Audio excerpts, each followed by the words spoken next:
मैं सेपरेशन नहीं करता हूं प्रीलिम्स और मेंस। इनफैक्ट जो लोग भी मेंस लिखते हैं वो प्रीलिम्स और मेंस में कभी भी कंफ्यूजन क्रिएट नहीं करते हैं, क्योंकि जो आप पढ़ रहे हो, जो प्रीलिम्स का सोच के पढ़ रहे हो, वो एक्चुअली बेसिक्स है फॉर मेंस। अगर आपको लक्ष्मीकांत क्लियर नहीं है, जो मेंस के इश्यूज हैं, आप मेरे को समझा के दिखा दो या समझ के दिखा दो। आपको अगर बेसिक्स ऑफ इकोनॉमिक्स नहीं पता है तो आप मेंस का एक भी इशू मेरे को समझा के दिखा दो। There are few students who are my favorites for the only reason that they stand by the basics. stand by नाम ले लूंगा तो फिर मैं बदनाम हो जाऊंगा कि ये इनके फेवरेट स्टूडेंट्स हैं, है ना, हम नहीं है। तो आप लोग कंफ्यूजन में ही रहो, मेरे लिए अच्छा है। But there are students who are my favourite and I have explicitly mentioned it as well because they fall back on basics और वो आंसर भी लिख देते हैं, उनके स्कोर्स भी अच्छे आते हैं टेस्ट में, और मुझे भी उनका आंसर देख करके बिगिन कर रहे हो आंसर लिखना। क्यों बहुत ज्यादा हाई फाई, क्यों ऐसा लगता है आप लोगों को कि हार्वर्ड वाले लेवल का आपको आंसर लिखना है यूपीएससी में? जो मेंस लिख रहे हैं, जो मॉक्स दे रहे होंगे, आप लोगों को लग रहा होगा कि कोई हार्वर्ड वाला नॉलेज का रिक्वायरमेंट नहीं है उसको। की फ्रेजेस और उसको आंसर में डाल दो, उतने ही में पेज भर जाता है। मैं बार बार टॉपर्स की कॉपी भी देता हूँ, दिखाता हूँ बच्चों को, फिर भी उनको उससे विश्वास नहीं होता है। नहीं सर, इससे तो हो नहीं पाएगा, आप कुछ और बताओ।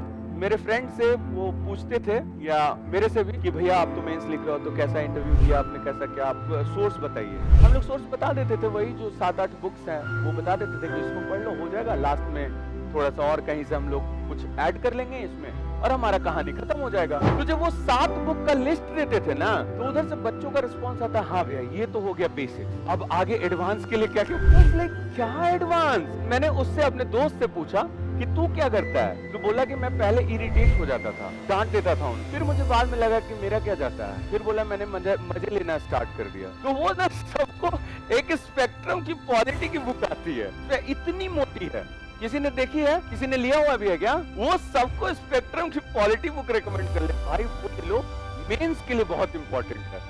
उसमें जो इश्यूज एक्सप्लेन किया ना, वो बहुत जबरदस्त तरीके से एक्सप्लेन किया है। मैं ओआरएन में, वो मुखर्जी नगर में उस टाइम पे रहता था, बाद में ही शिफ्टेड टू ओआरएन ओनली। मैं ओआरएन में घूम रहा हूँ तो किसी के हाथ में मैंने देखा वही स्पेक्ट्रम वाली पॉलिटी बुक। मैं वो भाई एक लड़का घूम रहा है वो वही वाली बुक लेकर के, बोला मैं नहीं भेजा है। बहुत सही भाई। तो इस तरह से आप लोग मत करो, focus on the basics. Basics अगर आपको क्लियर है, लक्ष्मीकांत क्लियर है, नितिन सिंघाने अगर आपको क्लियर है, आप उसी के फीचर्स, टेम्पल आर्किटेक्चर से अगर कोई आता है क्वेश्चन, वही फीचर्स लिखोगे ना। फर्स्ट स्टेज, सेकंड स्टेज का पंचायतन आएगा तो वही पंचायतन वगैरह वही सारे की फ्रेज डालोगे, कुछ अलग से डालोगे। You are getting my point or not? तो अब ये स्टेप से कोई रोक टोक नहीं है, ये जो चीजें बता रहा हूँ ये यूनिवर्सल चीजें हैं, आपको बस इस पे खेलना है। तो अभी से जो प्रैक्टिस स्टार्ट करोगे वो इसी के बेसिस पे, लास्ट में ना अगर इसके बाद भी आपके पास कंक्लूजन के लिए स्टेप बच जाता है या स्पेस बच जाता है, तो कंक्लूजन इज नथिंग रैदर एक क्लोजिंग स्टेटमेंट दे दो। 12th क्लास में हमारे मैथ टीचर बहुत सीधे साधे थे, ईश्वर सर, उनका अभी भी मेरे को याद है, बहुत भोले वाले टीचर। और मेरा एक दोस्त था बहुत बदमाश, तो होमवर्क हम लोग को या एग्जाम में जब हम लोग को क्वेश्चन मिलता था ना, क्वेश्चन में नहीं होता था LHS is equal to RHS prove करने के लिए थियरम को, तो वो थियरम में ना कुछ लिख देता था बीच में, और इसमें लास्ट में लिख देता था hence LHS is equal to RHS। Ishwar sir last में जाते थे और उसके बाद लास्ट में जाकर के hence LHS is equal to RHS जब वो करते थे, उनका उसको वो 6 में 6, मतलब जो भी उस समय स्कोरिंग पैटर्न होता था वो पूरा 6 में 6। हम लोग बहुत हंसते थे। तो कहने का मतलब ये है कि उस तरह से आप लोग क्लोजिंग स्टेटमेंट एक दे सकते हो अपने कंक्लूजन, जो भी क्वेश्चन पूछा है, hence aforementioned aspects consist of the question or something like that, उसको कंक्लूड कर देना। हालांकि रिकमेंडेशंस वगैरह लिखोगे तब तक में आप लोगों का पॉइंट्स खत्म हो जाएगा।